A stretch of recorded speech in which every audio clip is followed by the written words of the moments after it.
The Great Depression. How one crash changed the world forever. A party about to end. The year is 1929. America is dancing. Flappers in jazz clubs. Stockbrokers getting rich overnight. Ford cars rolling off the assembly lines. Radios playing in every home. The Roaring Twenties wasn't just a vibe. It was a full-blown cultural revolution. But beneath the glittering surface, something was rotting. Banks were giving out loans like candy. People were buying stocks with money they didn't have. Speculation wasn't a risk, it was a lifestyle. And Washington, blind or complicit. Then came Black Tuesday, October 29, 1929. In just one morning, over $14 billion vanished from the stock market. Investors jumped from buildings. Banks shuttered. Families lost everything. The party was over, and the hangover would reshape the entire world. This isn't just the story of a market crash. It's the story of a collapse in trust, in systems, in dreams. It's the story of how greed pushed the economy off a cliff, why the government made it worse before it got better, and how one decade of despair gave birth to modern America and Hitler's rise in Germany.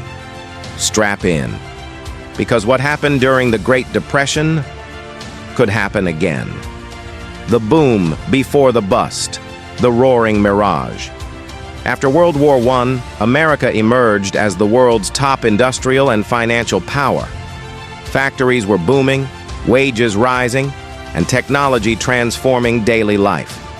But more importantly, Wall Street was on fire. From 1922 to 1929, the Dow Jones Industrial Average more than quadrupled.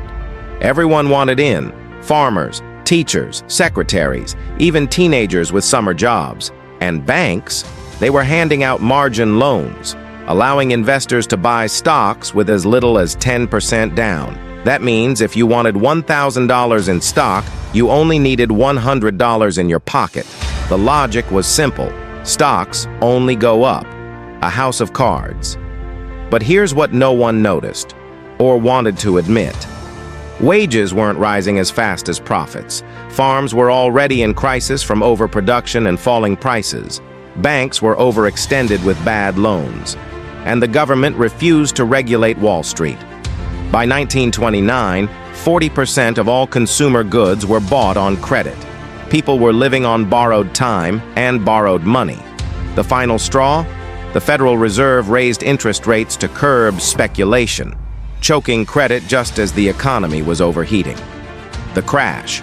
On October 24, 1929, Black Thursday, the first cracks appeared.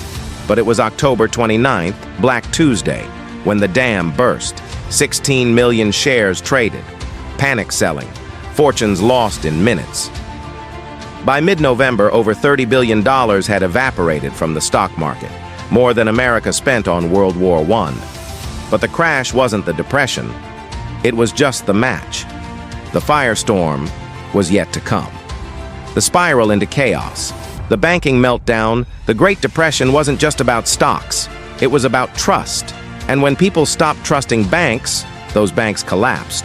Between 1930 and 1933, over 9,000 banks failed.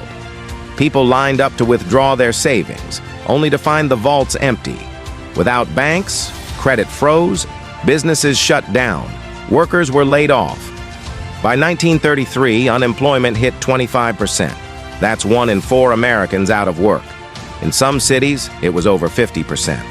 Men walked miles in search of jobs. Families slept in parks.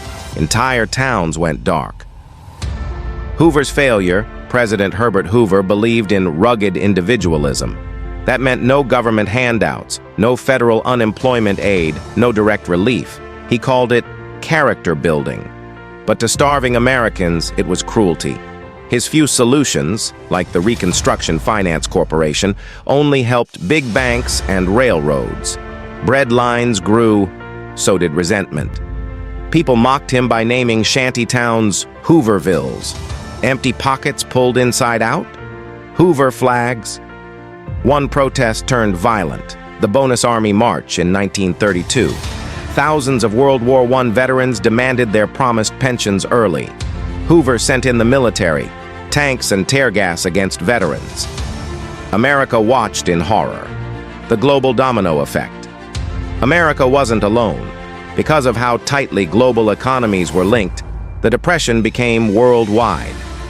Germany, already crushed by World War I reparations, spiraled into hyperinflation and chaos. Britain left the gold standard. Latin America's export economies collapsed. And in Germany's ashes, a failed artist with a mustache was rising, Adolf Hitler. The Depression gave him fuel, anger, fear, and millions desperate for change. Dust Bowl despair. If economic collapse wasn't enough, Mother Nature delivered another blow, the Dust Bowl. Between 1934 to 1939, over-farming and drought turned America's Great Plains into a wasteland. Dust storms blotted out the sun. Crops failed. Livestock died. Children developed dust pneumonia. Entire families packed into trucks and fled west, especially to California. They were nicknamed Okies and treated like dirt. John Steinbeck captured it in The Grapes of Wrath. There ain't no sin and there ain't no virtue. There's just stuff people do. Reinventing America. FDR and the New Deal. In 1932, the country demanded change, and it came in the form of Franklin Delano Roosevelt. His first act as president? Declare a bank holiday. For 4 days, all banks were closed.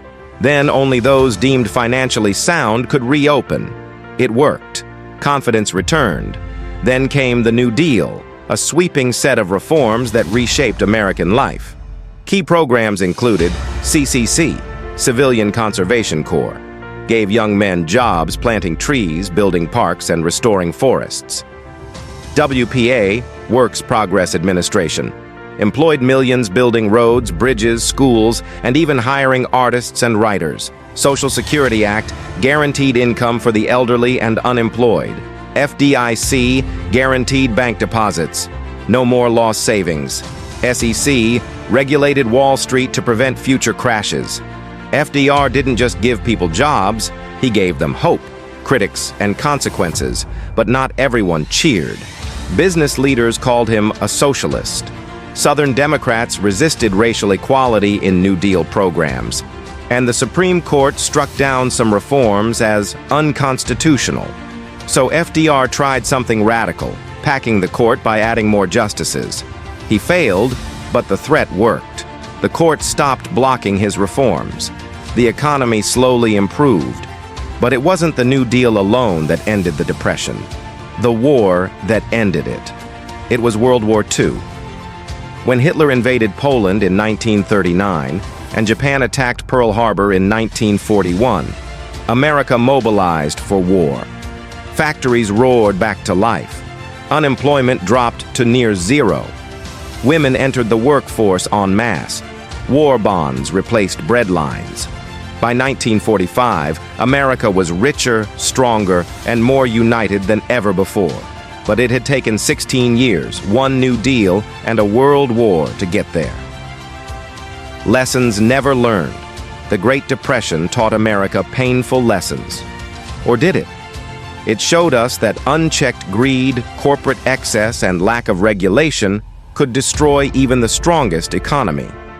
It proved that government could be a solution, not just a problem.